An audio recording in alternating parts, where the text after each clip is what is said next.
आज तो धूप की एक किरण भी नहीं निकली, पूरे आसमान में बादल छाए हुए, कहीं बारिश ना हो जाए। अक्षिता बाहर रस्सी पर कपड़े फैलाकर आई, अपने छोटे से घर में वापस आ गई जहाँ धुआं ही धुआं हो रहा था। अनामिका बहू, तुझे कितनी बार बोला है तेल ज्यादा गरम करके बघार मत किया कर। माँ जी, मुझे कुछ काम याद आ गया था। पूरे घर में तेल की धसक फैल गई थी। ये देख अक्षिता को फिर से बाहर आना पड़ा। इस घर में तो एक एक दिन काटना और भी मुश्किल होता जा रहा है। हम पहले इतने छोटे से घर में गुजारा कर रहे हैं, ऊपर से माँ जी अब देवर जी की शादी करना चाहती हैं। ऐसे में तो इस घर में गुजारा करना नामुमकिन हो जाएगा। अक्षिता ये सोचते हुए बाहर खड़ी हुई परेशान हो रही थी कि तभी उसके सिर पर ठंडी ठंडी पानी की बूंदें आकर गिरने लगी, जिससे वो अपनी सोच से बाहर आई और उसने देखा कि सामने रस्सी पर फैले कपड़े बारिश में भीगने लगे। अरे नहीं, मैंने अभी ये सारे कपड़े धोए थे। अक्षिता जल्दी से सारे कपड़े उतार के घर में आई। सत्यानाश, तुम दोनों का ध्यान किधर रहता है? हाँ, एक ने पूरे घर में धसक फैला दी और दूसरे ने सारे धुले कपड़े भिगो दिए। माँ जी अचानक ही बारिश शुरू हो गई, इतने मैंने कपड़े उतारे, इतने में कपड़े गीले हो गए। तो अब खड़ी खड़ी मेरा मुंह क्या देख रही है? हाँ, रस्सी बांध और इन्हें घर में ही फैला। हे भगवान, अब इस चूहे के बिल जैसे घर में अगर इसने कपड़े फैला दिए तो निकलना बढ़ना भी मुश्किल हो जाएगा। और तू खड़ी खड़ी क्या सोच रही है अनामिका बहू? चल जल्दी से अक्षिता बहू की कपड़े फैलाने में मदद कर। संपूर्णा के कहने पर अनामिका ने मुंह बनाकर अक्षिता के साथ रस्सियां बंधवाई और फिर उन पर कपड़े फैलाए। अब सावन का महीना लगने जा रहा था, ऐसे में उन्हें अब और ज्यादा दिक्कतों का सामना करना पड़ता। देखिए जी, मैं इस घर में अब एक दिन और नहीं रह सकती।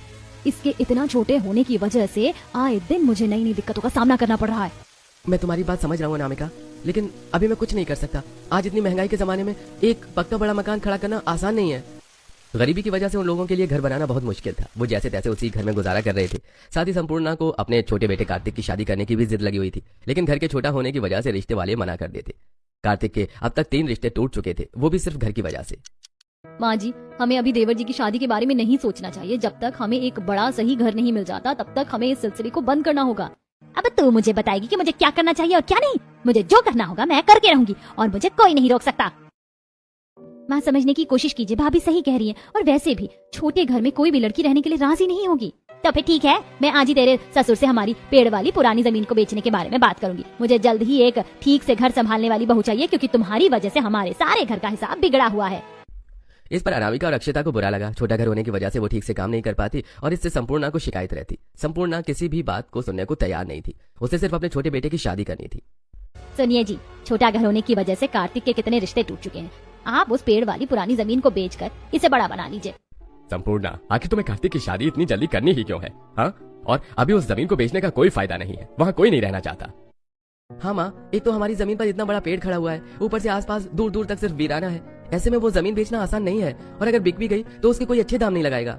सभी ने संपूर्णा को काफी समझाने की कोशिश की, लेकिन संपूर्णा को कोई भी बात समझ में नहीं आ रही थी। फिर अगले दिन पूर्वी माँ जी किस जमीन के बारे में बात कर रही थी? भाभी, यहाँ से काफी दूर हमारी एक पुरानी जमीन पड़ी हुई है जिस पर एक बड़ा पेड़ खड़ा हुआ है। बसावट ना होने की वजह से उस जमीन के अच्छे दाम नहीं लग पाते, इसीलिए हम उसे बेचने के लिए सही समय का इंतजार कर रहे हैं। क्या तुम मुझे वो जगह दिखा कर ला सकती हो? ठीक है भाभी, लेकिन पहले हम सभी खाना खा लेते हैं, उसके बाद हम वहाँ जाएंगे।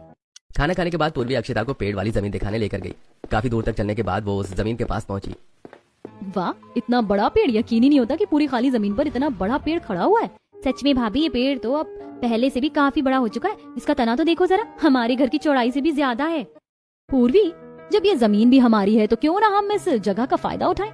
लेकिन इसका किस तरह फायदा उठा सकते हैं? अभी तक ये सिर्फ जमीन थी, अब हम इस पर अपना घर बसाएंगे, वो भी इस पेड़ के अंदर।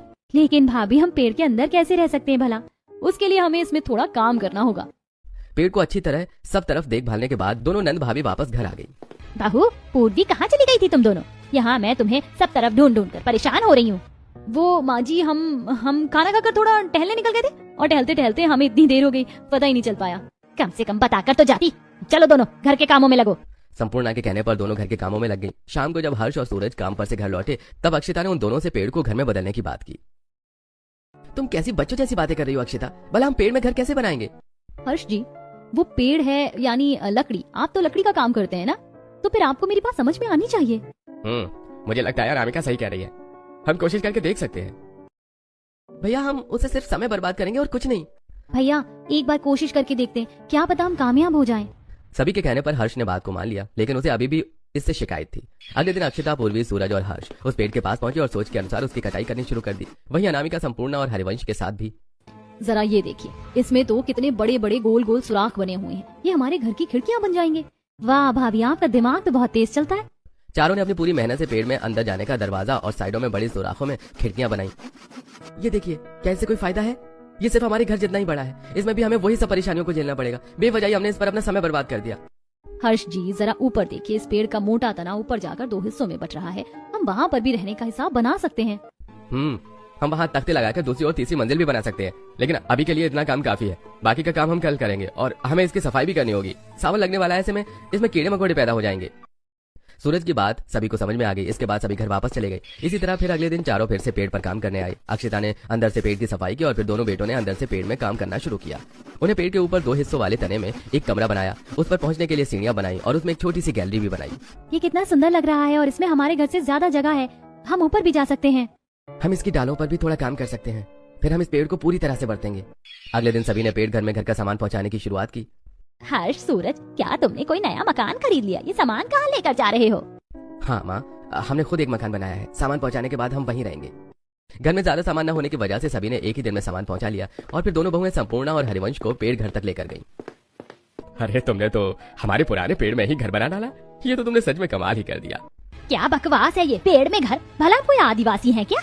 माँ, एक बार अंदर चलकर फिर बताना। खूब मनाने के बाद संपूर्णा पेड़ घर में जाने के लिए राजी हो गई। अंदर जाने के बाद उसे पेड़ के असली आकार और उसमें की गई कारीगरी का पता चला। तुम चारों ने तो इसमें बहुत मेहनत की है। आखिर तुमने कौन से समय में ये सब कर लिया? माँ, काम मुश्किल था लेकिन सबके एक साथ मिलकर करने से हो गया। इसके बाद तीनों बेटों ने मिलकर एक बैटरी का इंतजाम किया, जिससे पेड़ घर में लाइट लगाकर उन्होंने उजाला किया। इस पेड़ घर में तो कितनी ठंडक है, क्या हमें गर्मी का पता ही नहीं चल रहा? कोई माने या ना माने, लेकिन ये पेड़ घर हमारे उस घर से तो कई गुना बेहतर है। अब सभी ने उस पेड़ घर में रहना शुरू कर दिया। एक दिन चारों सास बहू नंद पेड़ घर की गैलरी में बैठकर चाय पी रही थी और ठंडी हवा के मजे ले रही थी। वैसे मानना पड़ेगा अक्षिता, तुमने खूब दिमाग चलाया है। भाभी जी, परिवार के लिए इस तरह दिमाग चलाना पड़ता है। चारों बैठी हुई बातें ही कर रही थी कि तभी तेज बारिश शुरू हो गई। सर पर इतने घने पत्तों की छत होने की वजह से हम पर बारिश की एक बूंद भी नहीं गिर रही है। माँ, अभी तो आप देखते जाओ कि हमारा ये पेड़ घर और कितने फायदे हमें दे सकता है। शाम को रोज इसी तरह घर की चारों औरतें पेड़ घर की गैलरी में बैठकर चाय पिया करती। दोनों बेटों ने मिलकर उस पेड़ मकान लकड़ी का थोड़ा और काम किया, जिससे वो अब एक आलीशान पेड़ घर में बदल चुका था। उसमें कई कमरे थे।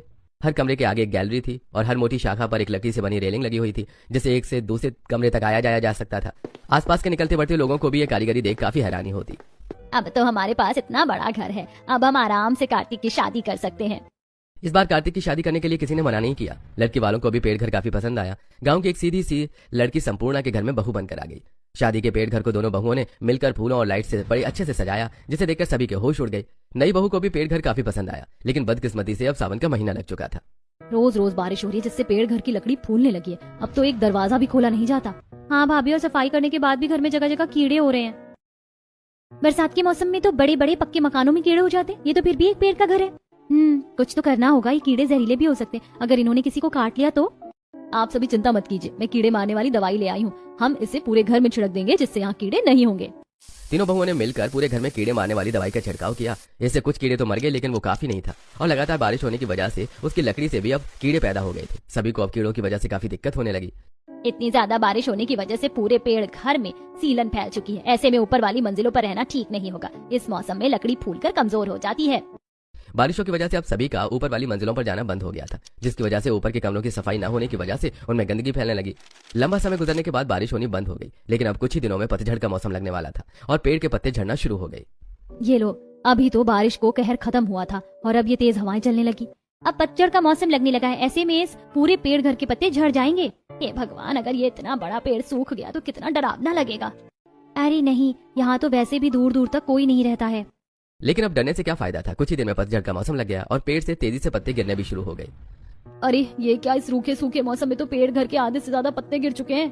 धीरे धीरे ये पूरी तरह गंजा हो जाएगा और हमें फिर से वही सब परेशानियां उठानी पड़ेंगी। अक्षिता अनामिका को कुछ नहीं कह पाई, क्योंकि उसे पता था कि अनामिका सही कह रही है। और धीरे धीरे पेड़ घर के सारे पत्ते झड़ गए, जिससे उसकी बड़ी शाखाएं अब सूखने लगी। एक दिन एक बड़ी शाखा गैलरी की रेलिंग पर आकर गिरी, जिससे रेलिंग टूट गई। अरे नहीं, इसकी शाखाएं तो गिर रही हैं। हाँ भाभी, कुछ दिन पहले एक बड़ी शाखा बिल्कुल मेरे बराबर में जमीन पर आकर गिरी। अगर मैं थोड़ी भी हिलती तो उसके नीचे दब जाती। फिर तो हमें हर दम यहाँ सावधानी से रहना होगा। अब सभी घर में चौकन्ने होकर रहने लगे, लेकिन अब सर्दियां शुरू होने वाली थी, जिसमें लकड़ी और भी ज्यादा सूखने लगी और धीरे धीरे पेड़ की बड़ी बड़ी डालें नीचे आकर गिरने लगी। अब सभी ने शाखाओं के गिरने की वजह से पेड़ के बाहर खड़ा होना बंद कर दिया था। औरतें पेड़ के अंदर रहकर समय बिताया करती, वहीं उनके पति काम पर चले जाते। फिर एक दिन, अरे ये क्या हो रहा है? क्या यहाँ पर कोई बिल्डिंग बनने वाली है? अक्षिता ने देखा कि पेड़ से कुछ दूरी पर बड़ी बड़ी बुलडोजर्स, क्रेन और कुछ इंजीनियर खड़े हुए थे। अक्षिता, सुनने में आया है कि यहाँ एक बड़ा होटल बनने जा रहा है। अगर ऐसा हुआ तो हमारी जमीन की कीमत काफी बढ़ जाएगी और हम एक अच्छा बड़ा घर बना पाएंगे। ये तो बहुत अच्छी बात है। वैसे भी हम इस घर में इतनी ठंड में अब गुजारा नहीं कर पा रहे। समय गुजरा और अब और ज्यादा ठंड बढ़ गई। ठंडी ठंडी हवाएं चलने लगी, जिससे पेड़ घर पर काफी असर पड़ रहा था। कितनी सर्दी है इस पेड़ घर में, तो हमारे घर से दुगनी सर्दी लग रही है। माँ जी, ये लकड़ी है ना, ठंड पड़ने से ये काफी ठंडी हो गई है, जिससे हमारे पेड़ घर में 2 गुना सर्दी बढ़ गई है। भाभी, इन खिड़कियों से भी बहुत ठंडी हवा आती है और पेड़ में जगह जगह झिर्रियां हैं जिनसे हवा पार होती रहती है। किसी काम का नहीं है ये आलीशान पेड़ घर, इसमें भी हमें दिक्कतों का सामना ही करना पड़ रहा है। भाभी, हर्ष जी ने बताया है कि यहाँ से कुछ ही दूरी पर एक होटल बनने जा रहा है, जिससे हमारी जमीन के दाम बढ़ सकते हैं। अगर ऐसा हुआ तो हम अपने उसी 1 मंजिला छोटे मकान को बड़ा कर लेंगे। क्या सच में? लेकिन उसमें तो बहुत समय लग जाएगा। तब तक के लिए हमें इसमें ही गुजारा करना पड़ेगा। जनवरी की ठंड में पूरा परिवार किसी तरह पेड़ घर में समय गुजार रहा था। दिन पे दिन ठंड बढ़ती जा रही है और हम इस पेड़ घर में आग भी नहीं जला सकते हैं, और इतनी तेज हवा में हम इसके बाहर भी आग नहीं जला सकते हैं। अब हम करें तो क्या करें? चलो फिर से अपने उसी घर में चलते हैं। लेकिन माँ जी, वहाँ पर समय बिताना अब और भी मुश्किल हो जाएगा। यहाँ ठंड है, लेकिन कम से कम यहाँ जगह तो है। वो तो सिर्फ घर के नाम पर एक कमरा है। अनामिका की बात सभी को सही लगी और अब ठंड को झेलते हुए वो वहीं पेड़ घर में रह रहे थे। कुछ दिन बाद उन्होंने देखा कि पेड़ घर के आसपास घर बनने शुरू हो गए। वहीं होटल में भी लगातार काम चल रहा था। सर्दियों का मौसम गुजरने तक वहाँ कई घर बन गए और वहाँ लोगों ने भी रहना शुरू कर दिया। वहीं आए नए लोगों को पेड़ घर बना देखकर काफी हैरानी होती। वहीं पेड़ घर के परिवार को इस पर थोड़ी शर्मिंदगी भी महसूस होने लगी।